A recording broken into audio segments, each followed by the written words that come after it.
Kayo pa rin po nakatutok po sa number 1 Music and News FM sa lalawigan po ng Pangasinan. Ito pa rin po ang 104.7 FM Dagupan. Ngayong umaga po, makakapanayan po natin si Attorney Frank Sarmiento, ang ating pong COMELEC supervisor dito po sa Dagupan. Pabati muna po natin po at thank you for taking our early call. Attorney, magandang umaga po. Pagbati po ninyo sa ating mga tagapakinig, taga-subaybay po.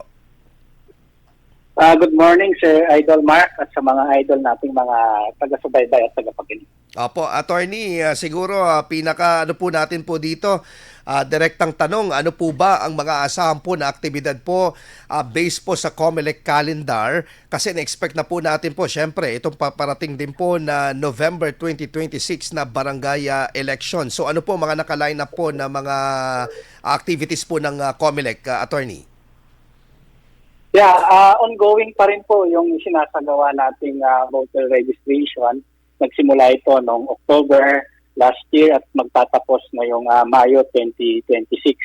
And other than that, maglalabas ng panibagong calendar of activities ang ating COMELEC.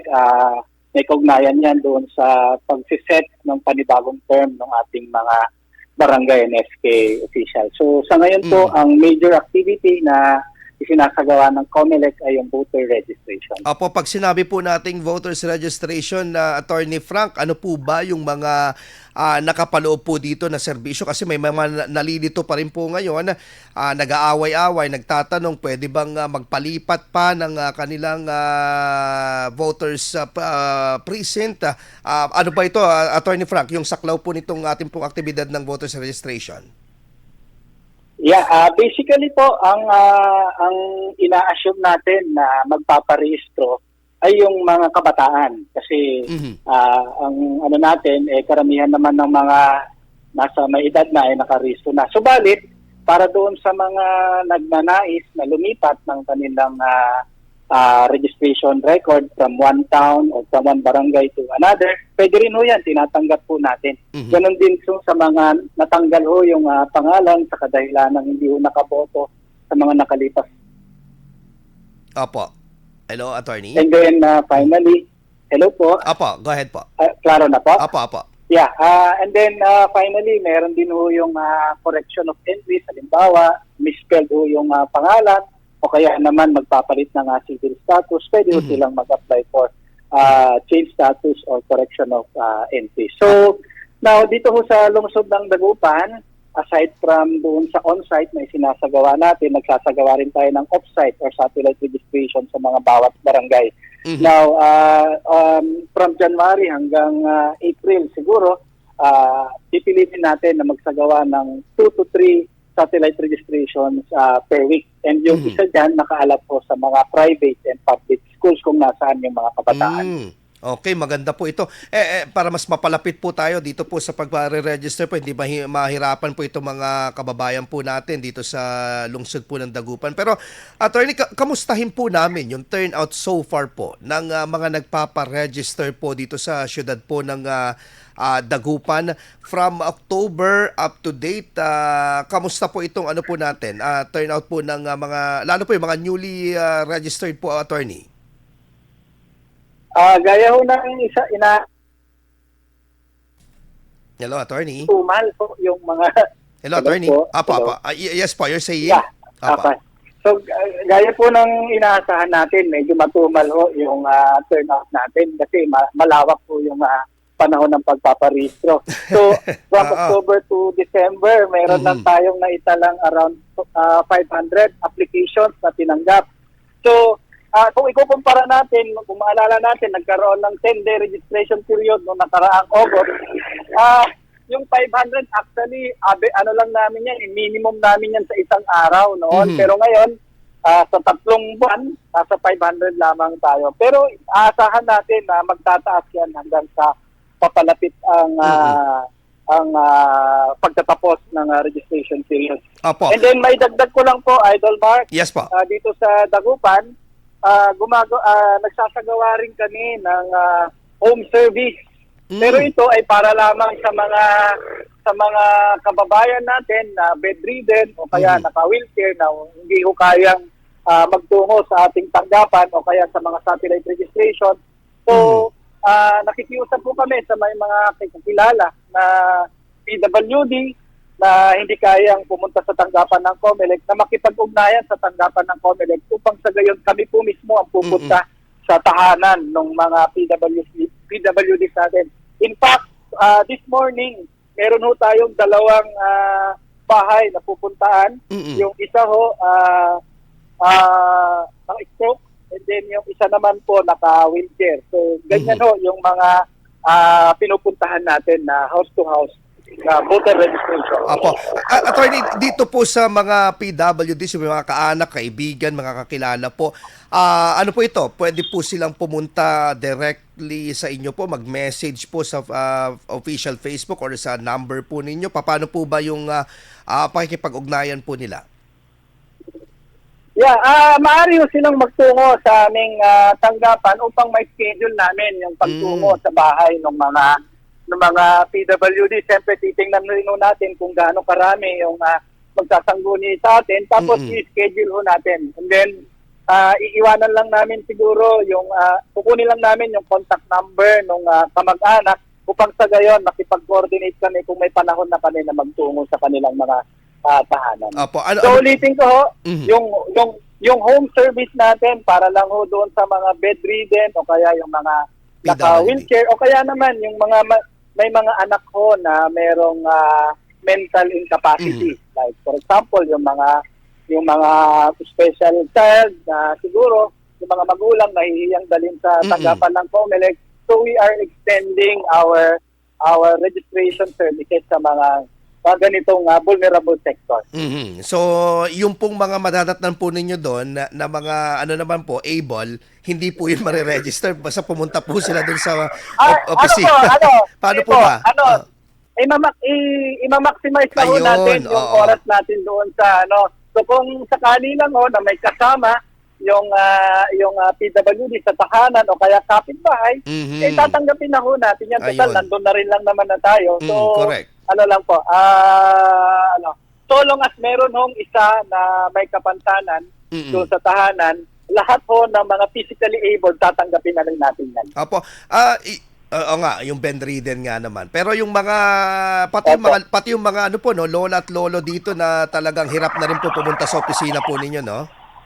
Kasama po dito. Yes po, yung obviously na makikita naman natin na physically incapacitated, may problema sa paglalakad, lalo na hindi naman strategic yung yung location ng tanggapan natin, nasa second floor. Yeah. So yung pong mga, yung mga kababayan natin na may ganyang kalagayan, yan ho yung target natin sa ating home service. Opo, ano po ang Dito lang ho yan sa Dagupan po, opo. Sa mga, baka ho kasi sa ibang mag-demand sila. Kami lang po sa Dagupan, opo. So, linawin po natin po, si Attorney Frank po is sa COMELEC Dagupan po at saka Dagupan po itong ipinapaliwanag po. Anyway, Attorney Frank, ano po ang pinaghahandaan po ng COMELEC Dagupan, lalo po dito po sa taunan po na ano po natin, problema natin na last minute, pupunta po itong mga magpapa-register, lalo yung mga kabataan. Yeah, actually, parang, parang embedded na sa culture natin yan kasi sa tagal ko sa COMELEC, talagang yung influx ng magpaparehistro on the last day, sa kabila ho ng sinasagawa nating intensified voter registration, information campaign, again, patuloy ho tayong nananawagan na lalo na sa mga magulang natin, kung alam natin na hindi pa nakarehistro yung mga anak natin, papuntahin na ho natin sa tanggapan ng COMELEC. Actually, wala hong pila sa tanggapan ng COMELEC. Within 5 minutes, tapos na ho. Kung kumpara ho naman natin sa mga huling araw, talagang aabutin ho yan ng maghapon. So, kailangan pa nilang lumiban sa klase para lang makahabol sa last day. So, ayaw naman natin na gano'n ng abala na mararanasan ng ating mga botante. So, magparehistro na po hanggat maaga pa.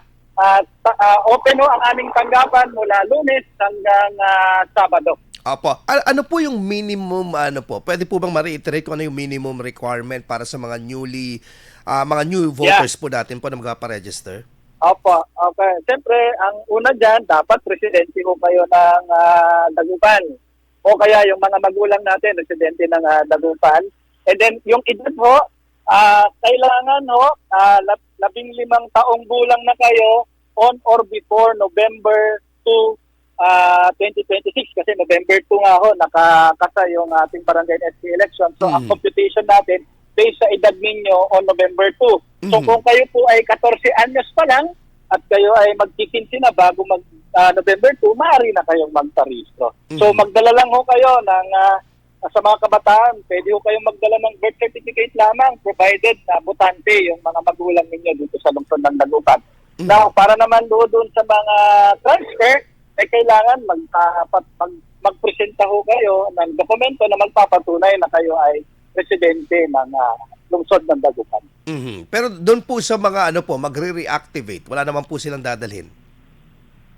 Wala po silang kailangang dalhin, maliban na lang kung meron ho silang gustong i-correct doon sa kanilang demographics, like for example, yung edad, yung civil status. So magdala lang ho sila ng birth certificate o kaya marriage certificate. Apo, at Attorney Frank, kamustahin ko lang din naman, may mga pending pa po ba? Like for example, yung mga hindi pa nakakapag-submit pa rin ng SOSI hanggang ngayon na mga barangay officials, o may mga pending pa rin po ba na cases po sa mga division po ng COMELEC na ni-refer po sa national dito po sa lungsod po ng Dagupan when it comes into barangay level po? Wala ho, kasi lahat po ng isinasagawa kong preliminary investigation for filing criminal cases outside Dagupan. So, halimbawa ho, yung mga cases of vote buying, yung mga disqualified, yung mga hindi ho na-meet yung mga qualifications, karamihan ho siya sa labat ho ng Dagupan. Pero for Dagupan City, wala naman ho tayong natanggap na for preliminary investigation. Okay po, siguro mensahe na lamang po at pakiusap dito po sa ating pong mga kababayan po na kahit malayo-layo pa yung pong registration na po natin, pero samantalahin na po natin itong maluwag na schedule. Go ahead, attorney. At tama po, Idol Mark. Muli po, kami po ay nananawagan sa ating mga kababayan, lalo na ho yung ating mga kabataan na hindi pa nakakapag-parehistro.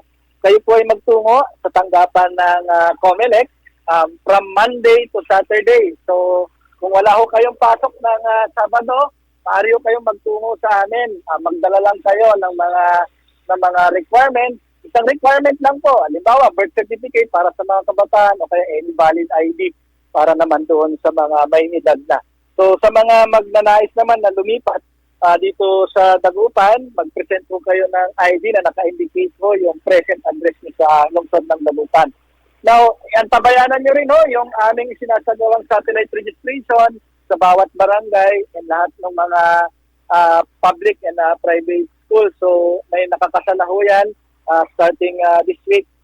Twice a week na ho tayo magsasaga. And then, dadagdagan ho natin yan as we approach the deadline para naman doon sa mga public and private schools.